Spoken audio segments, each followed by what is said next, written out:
Hey, good morning, YouTube. Welcome back to the channel. You're back with the Midwest Express. It is Wednesday. It's hump day. We are out and at 'em. It is scheduled to be raining all day today. So I am, even though Spark is giving a lot of offers today, they are doing a morning incentive, an evening incentive of $3 from the specific store I like to shop at, plus an additional $3 per order. So that'd be $6 extra per order. I am passing up on that because of the rain scheduled. I am not interested in getting all soaked today for a couple extra bucks. I have this Lyft incentive that I still have to do. I've knocked out 10 of the 38 rides. I think today, with the rain coming, I think it'll be a good time to go downtown, do some shorter rides, and see if we can get this knocked out. And then this afternoon, typically I start my day with taking my car to the car wash and getting it vacuumed out and everything. But it's in pretty good shape from yesterday, so I am going to roll this morning because I know it's going to get trashed with all the rain and all the customers today. A lot of leaves on the ground, so it's going to get the car all messed up anyway. So I'll wash it tonight after the end of the day. Also, I have some time scheduled with Grubhub this evening, and I usually duck into Doordash during the lunchtime. So yesterday I ran into a gentleman. We were both waiting for an order. I think it was at Applebee's or Chili's. I think it was Chili's.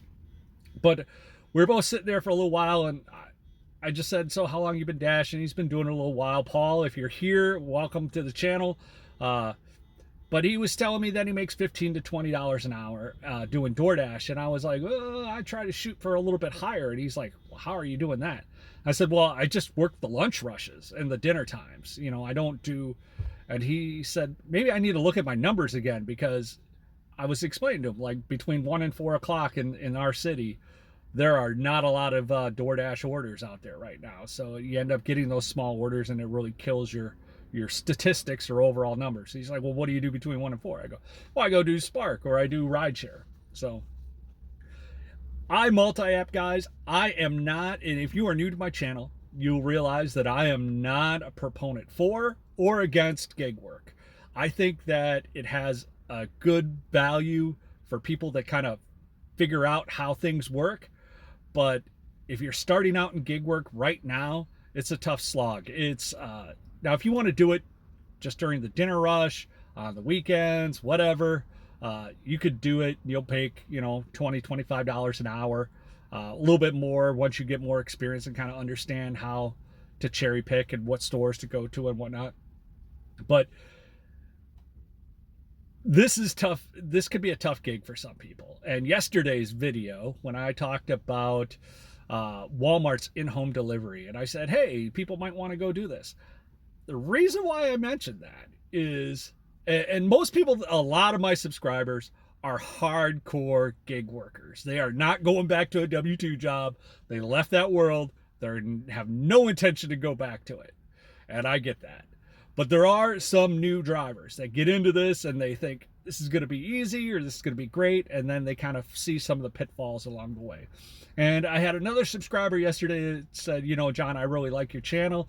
Just remember to remind people that this isn't so easy. And that was a good reminder to me, because when you do YouTube videos, you're thinking about what is in it for the subscriber, the person that's watching this video. You want to give them the most value for the time that they're investing in watching your video. But nobody wants to watch a video where they're told, don't do this. But with gig work, sometimes you shouldn't do this. If you're in a small town and you're thinking you're going to do this full time, if you have the market cornered, maybe with Spark or something, it might be optimal. But I've had other subscribers that are in small towns that are trying to make DoorDash work, and DoorDash is really struggling right now. There is some congressional debate right now about making it mandatory that gig workers that do it full time be recognized, and requiring these apps to pay in to Social Security and for benefits for us. And if that happens, these apps, none of them are profitable right now anyways. If you look at it, Grubhub, DoorDash, Lyft, and Uber are not showing a profit. They are barely going through and surviving nowadays. And Uber's never showed a profit. So I just kind of wanted to bring up some of those points for you guys this morning to give value to this video because you are here and hopefully you stuck around. I'm going to give you a couple tips about Doordash that I wanted to cover. So some of the things I like to do when I am doing Doordash is I have multiple zones in my city, and there will be some zones that offer maybe a $2.50 or a $3 incentive and promo. And a lot of people are like, hey, don't chase those promos. And you find out once you start dashing a while that those promos, unless it's like Sunday or football time, a lot of the times everybody goes for those promos. The area gets oversaturated and there's not enough orders anyways to get the promos. That's when I like to try a thing like, I call it edging. So what I'll do is I will log into that zone, and like the one zone I like to do it a lot in, they don't have a lot of restaurants in it. A lot of the restaurants are in the next zone over.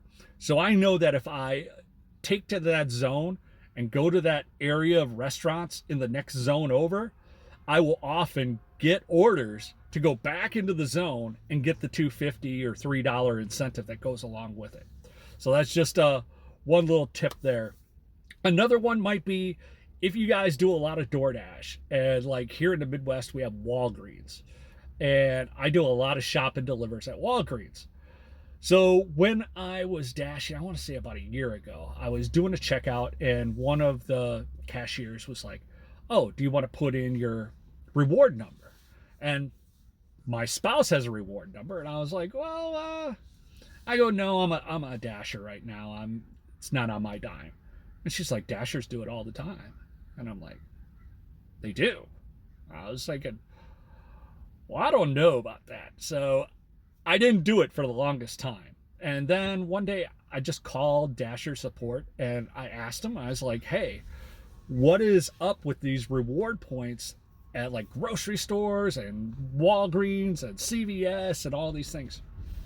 And talking to the associate with DoorDash, they said, as long as you didn't scan a barcode for their rewards, so like if the customer put their reward stuff into DoorDash or the system that they ordered it through, if they were not already getting rewards on it, you are more than welcome to put your own reward number in there and claim the rewards for those stores because you are making the purchase with your DoorDash card. And I was like, So I started doing it. And, you know, every once in a while when I go through, they'll be like, oh, you've got $10 worth of rewards. Do you want to put it toward this purchase? And it'll be a DoorDash purchase. I'll be, no, save those. But just another tip and trick out there that you guys can take advantage of. And, you know, it's hard enough doing this gig. You got to take advantage of every little inch we can get along the way. So, like I said, it's raining. I am going to go do some Lyft rides. I hope you guys have a great day, great week. It's hump day, and we'll see how it goes.